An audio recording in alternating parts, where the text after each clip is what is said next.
we have today. And that's not even getting into the whole folding phone thing.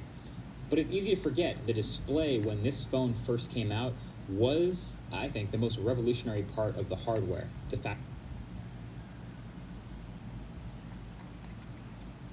that it was a glass display and it had 10-finger multi-touch, and that was a big leap for the mobile UI. And I remember when this phone came out, it was on AT&T or Singular only, and I was a high school kid on Verizon, so I couldn't just switch carriers to get it. So my first smartphone was an iPhone competitor called the LG Voyager.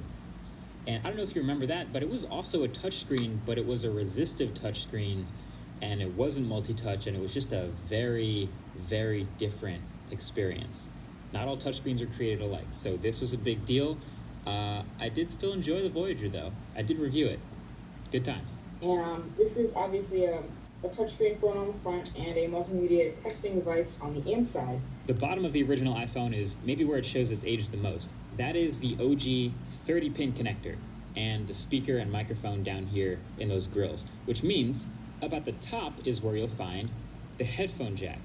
But not just any headphone jack. If you can see closely here, this is a recessed 3.5mm headphone jack. So if you had headphones with the right diameter, then you were fine. But if you had a thicker cable, or if you had a certain right angle connector, they wouldn't work, and you'd have to get an extender, basically a headphone jack to headphone jack dongle. Power button is up at the top,